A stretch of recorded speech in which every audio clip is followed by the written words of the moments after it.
Thanks for having me, and best regards from Austria. I would like, as you mentioned, talk a little bit about how to find a cloud strategy for a large-scale automotive company. And how you are curious now, I try to avoid or try to hide my Austrian accent to make it more comfortable for you. My name is Patrick Koch. I work as a cloud adoption engineer at AVL. For those who don't know my company, I work as an employee for this company. I will do a quick introduction of the company in the next slide. Feel free to get in contact with me using those channels here listed, whether it's about GitHub, Blue Sky, Mastodon, or LinkedIn. So feel free. To finish the introduction round, I would like to do a quick introduction of my company to give you a better impression about the obstacles, the considerations, the challenges which we have. So I work for AVL List, or in short, AVL. Our business is the automotive industry. Our headquarters is in Graz. It's the second largest city in the southeastern part of Austria. So for those who don't know Graz, don't be ashamed about. Maybe you know some of our most famous, or let's say former actors, which is Arnold Schwarzenegger, so the Terminator. Probably then you have some idea, some relation to Graz. So back to the company. So AVL was founded in 1948. We have approximately 11,000 employees. 4K of them are located in Graz, and as you can see, we really are we highly oriented to export things. One of our most popular products are engine testbeds, but as the automotive industry is in a transition, so also we are, of course, therefore we also focus on other newer, let's say, newer topics, for instance, electrification, autonomous driving, data intelligence, etc. To give you another impression about our products, here in this short video, and it's really just a short one, there you can see a testbed for a combustion engine. Yeah, so you put the combustion engine on the testbed, you run several tests. We also have test beds where you can put the full car on it. Think of it to verify for a car the speed, the acceleration, what about the emissions, etc. So seems to work fine. So why the hell do we have to deal with software anyway? So we run the tests on the test bed, and in the end we get a bunch of data out of it. And we need to do a post-processing of the data. We need to do a calibration management of the data. We need it for some simulations.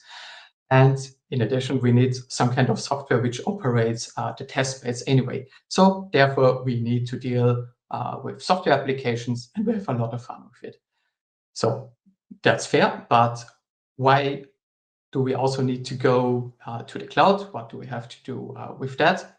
And this I would like to explain you according to our establishment of, we call it AVL Cloudification Program. So we want to deal with the cloud. We would like to put several of our products to the cloud, being on long-term a software as a service provider. And it all started in the last year, in the year 2023. Oh, almost the previous year. I'm still not in 2025, I'm sorry. So it started in summer 2023 with the establishment of a partnership with Microsoft. I'm very sorry for the non-German speakers. So this is a snippet from a local newspaper from Austria. So it means Microsoft chooses AVL as an exclusively global partner. And Microsoft would like to have a partnership with AVL to shape the future of the mobility with cloud services and artificial intelligence until to get to the autonomous driving. So this means we bring into the partnership some know-how according to the automotive industry. And on the other side, we would like to learn from Microsoft, what does it mean to sell software as a service products? What does it mean to get almost each product which we in future would like to have, so software products, to be able to get it to the cloud. And that was the starting point also for our cloudification program, which we initiated there. And what did we start to do at first? We established a CCOE, so a Cloud Center of Excellence, which should act as leader within the company to set some rules, to set some policies, to make considerations. What does it mean that AVL has to be a software as a service provider on long term? What will be, which challenges will we have? How do we have to transform? What do we have to do? And one thing which we there also thought of, and which what we are now currently trying to develop is it's always a lot of AVL. So we would like to develop, we call it a cloud adoption platform. So think of having a lot of software products within the automotive industry, which are maybe not intended to run into the cloud, which are maybe not intended to run on a container anyway, but we would like to get it somehow in the cloud. Then we have several aspects, technical aspects, because we need to make it performant to the cloud. We would like to migrate it, but we also have to think of other aspects, financial aspects. Does it make sense for a specific product to get migrated, to get offered as a software as a service product? Maybe it makes sense, for instance, for a simulation software, but does it make sense also for a software application which operates our testbeds? Probably not, but let's see. And also considering legal aspects. So we're dealing with a lot of sensitive information from our customers. And our customers, you can think of probably almost each car manufacturer in the world. And we would like to provide really good measurement systems and software applications, and the customer have to rely on us. As next, we have to be aware that each of our employee has to be aware about what does it mean to develop software applications which shall then run in the cloud. It's now a big difference, for instance, let's say it that way. In the past, we did it in that way. We did the development, we built the final artifact, we can throw it over the fence, and here you can install it, and good luck with that. That's, of course, not possible anymore. If we have now a complete different situation. We have to be aware that in future, all the stuff, each line of code which we will develop, in the end, it will be operated in the cloud. Therefore, we have to prepare and we have to take care for. And therefore, we have to raise the awareness for all employees, and we have to provide the skills, and they have to gain knowledge for that to be able to be a cloud native developer in future. In the end, also our goal, according to the midterm, is that we would like to offer and to sell approximately 50 software as a service applications. As we have a partnership with Microsoft, so Asia is our prime citizen here, and we would like to achieve that within the next 5 years, which is also the duration of the partnership. This means we have time until 2028. So already looking forward to that and to the final result. Sounds good, sounds like a plan, and probably definitely a lot of companies have similar plans or even more advanced plans. Why is it a little bit more complex for us? That's what I would like to describe you with within this section, so the initial situation. So We are an automotive company. Therefore, it's not intended that we have a lot of that many software developers within our company. But we have to do software applications, and we have, of course, a lot of software employees which are skilled according to software development. But currently, we already have a large number of different software products. So we have software products which we use for data post-processing, for doing calibration, for doing simulation, and we have approximately 150 different software applications, starting from a monolith, a 30-year-old software application written in C++ and C, lovely, right? Which is definitely not intended to run on the cloud or even to run within a container, until a software application which is already cloud native ready, I would say. So containerized, which we can deploy using Helm charts on a Kubernetes cluster. And in between, we have a huge bunch of variants of that.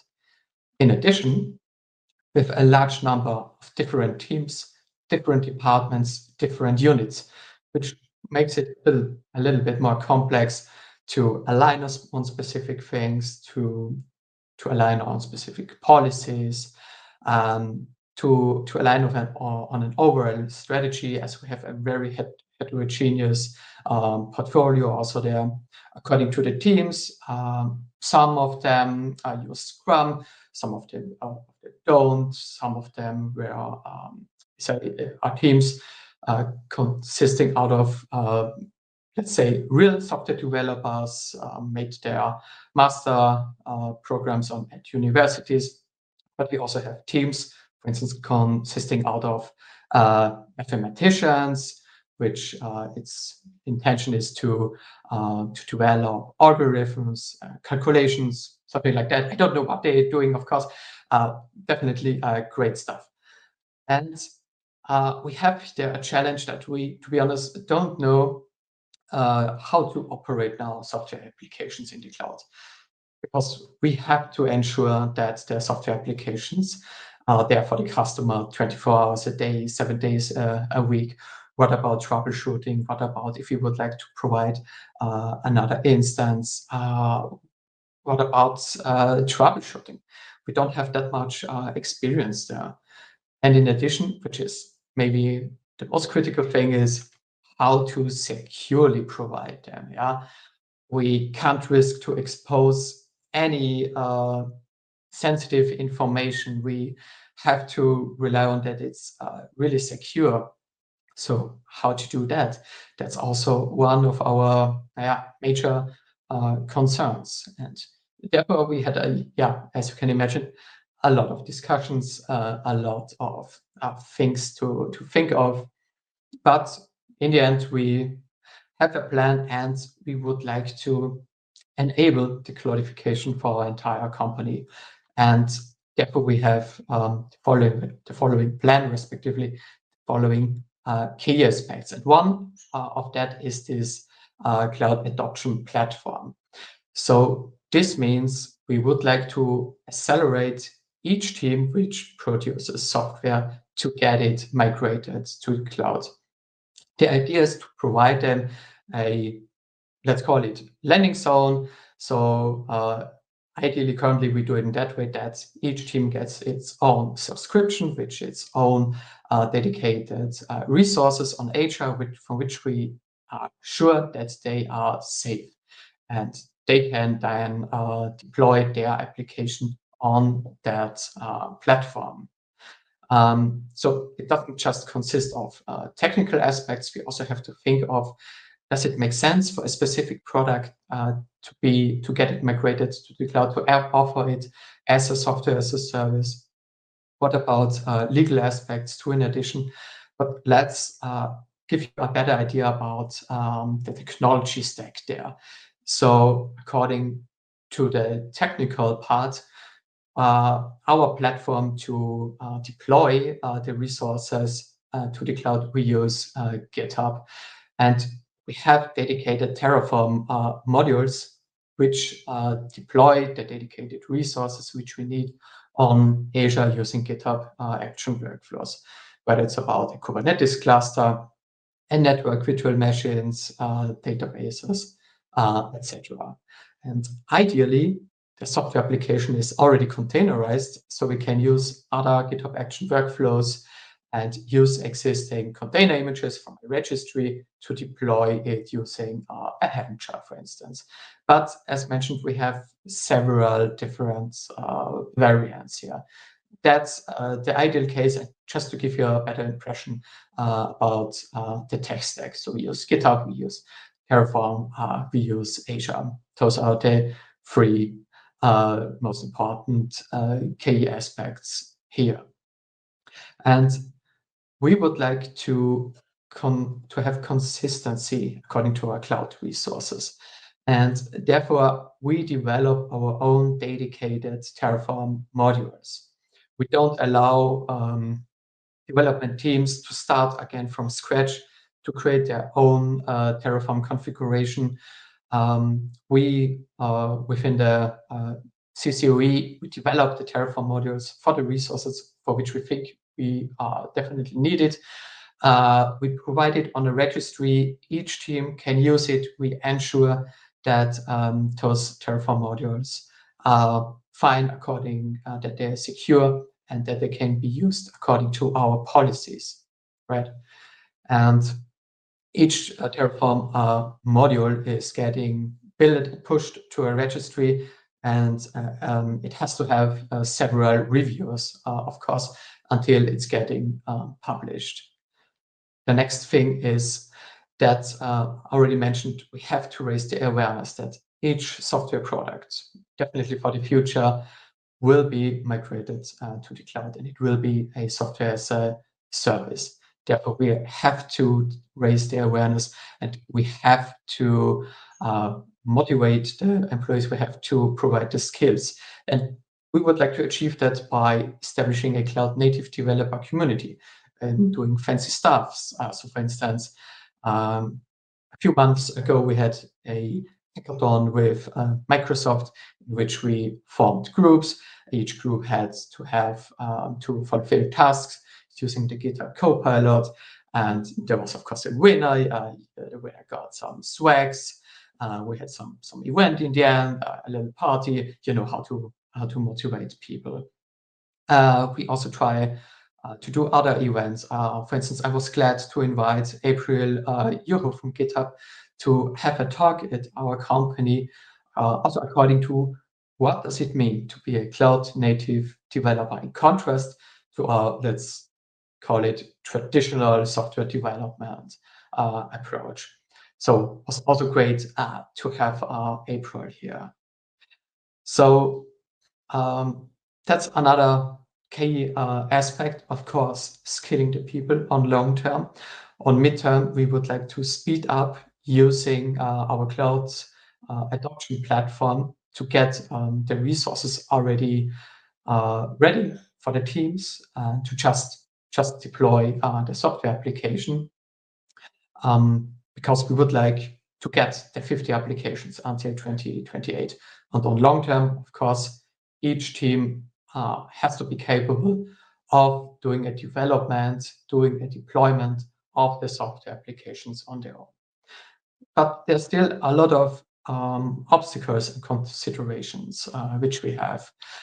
One huge thing which we had longer discussions was that shall we have independent teams who can do it completely on their own, so the development and the deployment to the cloud, also operating it, but we decided for a more centralized approach to already provide the full platform to the team, to guide them, to help them to also check the architecture, to prepare the architecture for the software application, make it more performant to run within the cloud.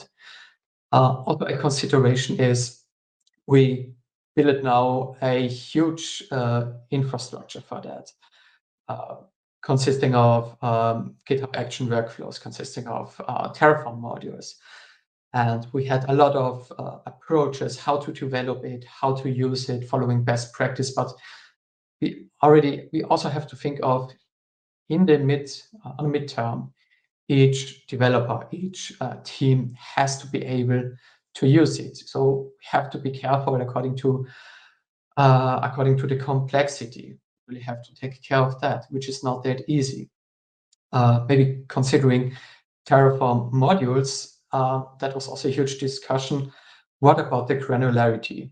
Think of you would like to write a Terraform configuration for a virtual machine, which, for instance, if you would like to deploy it on Azure, we have a resource group, you have the virtual machine, you have the network interface, the IP address, etc.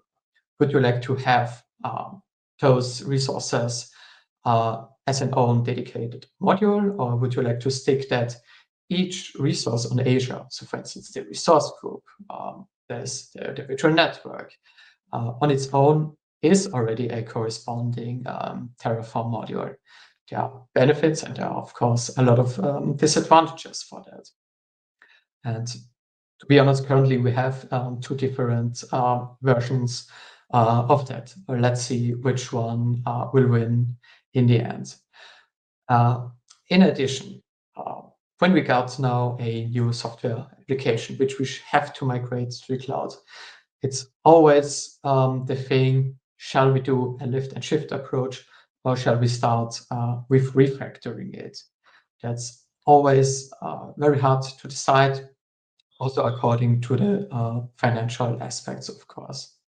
And also, the next thing is we provide the secure environment. And in the past, we are used to that, for instance, if you would like to trigger a command for a Kubernetes cluster, you simply started a terminal, you typed kubectl, I don't know, something, and you could do it. If you would like to attach to a virtual machine, you simply started a remote desktop application, a remote desktop session, sorry. And for this new environment, when we deploy a landing zone, having several Azure resources on it, of course, there is no direct access anymore to our AVL internal system. So you can't simply create a remote desktop connection to attach to a jump box. Or you can't simply create start a new terminal to list some namespaces at a Kubernetes cluster. That's what we also need to learn and to bring awareness within the teams. As next, and that's still a thing which we have the most concerns is, okay, I think we are fine with the architecture, we are fine with a software application, we can deploy the resources on Azure, but what does it really mean to operate a software application 24 hours a day, 7 days per week, right? What does it really mean? And there we still have a lot of things to do.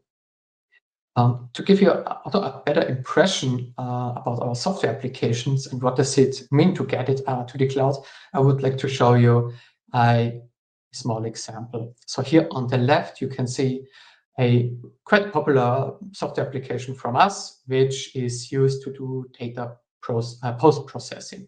So imagine you did some calculations using a testbed, you got a bunch of data out of it, and then in the end, you would like to run some functions against it to get some fancy diagrams, reports, which are part of the final report for a customer, who then can derive whether the engine passed the tests or not. And here on the right, you can see now a containerized version of it. And here on the right, we start now two workloads, two Kubernetes jobs, which are doing the very same calculation as which you have seen here on the left. So we have a containerized version of our software application. We are able on Kubernetes to run several workloads in parallel, which are doing the very same calculation. Why do we need that?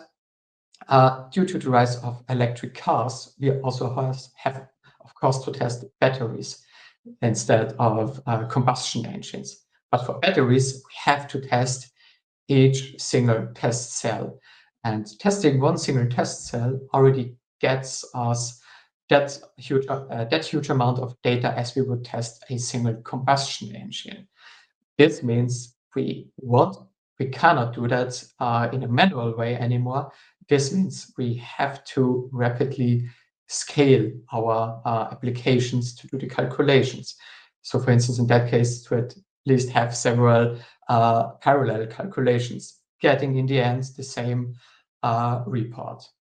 And here we used a lift and shift approach, but on long term, we will also do a refactoring here. And it's, of course, hard to decide, especially at the beginning. Shall we now do a lift and shift, where we definitely get the application faster migrated to the cloud, to get it faster to the customer, to make some revenue, but of course on long term. So for instance, this guy, which you can see here on the left, that's a Windows application. Yeah, it's almost approximately 30 years old. There's a huge know-how in it, according to very specific functions which we need, and algorithms which were developed during decades. So there we really have to be careful. And for instance, now in future, we would like to get the data management component out of this application, make it ready for Linux, get it on a container. This proof of concept, which you have seen here, that was the AKS was running a Windows container. So we simply installed that application on the container to just see the big picture, to just see does it work in general.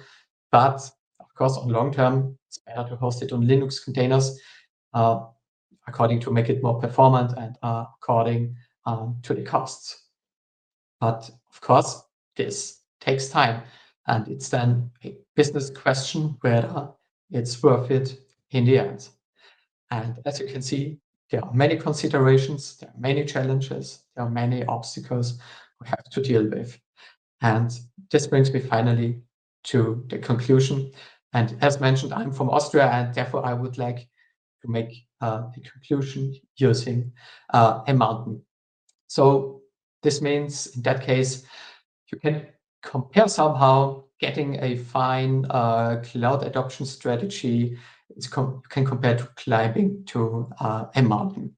You start quite easy in the valley. There are several ways to the mountain, several ways to do the strategy. Some seems to be easier, some seem to be more difficult. You start in the valley with agreeing on a strategy, doing a lot of decisions, but that's fine, because the full development starts afterwards. So that's getting a little bit more tricky.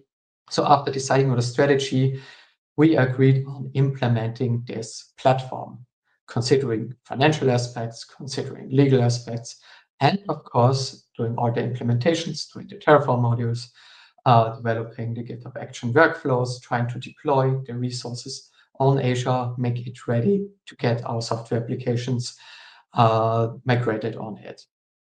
But there you already start with several questions. What about the granularity about the Terraform modules? What about the structure of the GitHub Action workflows? What does it mean to have secure resources on Azure? If it doesn't work, you have to go back, making a new strategy, and again, start climbing on the mountain. The next phase after having the platform ready would be to try to get as much as possible software applications which we have on the platform. So to migrate it on Azure and to get the resources created using Terraform modules. Does it work? Can we scale it? Is it possible to operate it? How do we do the troubleshooting? How do we do the monitoring? Who is doing the monitoring? All the different stuff. But at the very end, and that's the most critical part, to climb on the top on the mountain, to finally have your flag put on it. The final thing will be that we will have then real productive software as a service applications in the end for the customer. And that's the most critical thing. The last steps to the top on the mountain. And currently, for my gut feeling, we are somewhere here. So we already provision a lot of different landing zones using the platform. We already have a lot of trial versions for our customer, but they're definitely not ready for productive, and therefore we need to do the last steps. We still have a huge part in front of us. So this brings me to the end of my presentation. I hope it was meaningful for you. I hope you have some similarities to your personal situation. So it's a bunch of work to do, but it's fun. It's a lot of fun. There are a lot of challenges. I'm looking forward to the next obstacles, to the next challenges. And I'm also looking forward to the next session. So I think we switch now from Austria to France to Roxanne. So in the end, I'm looking forward to get in touch with you. Thanks a lot for joining me. Thanks a lot for having me. All the best and enjoy Hashi Talks.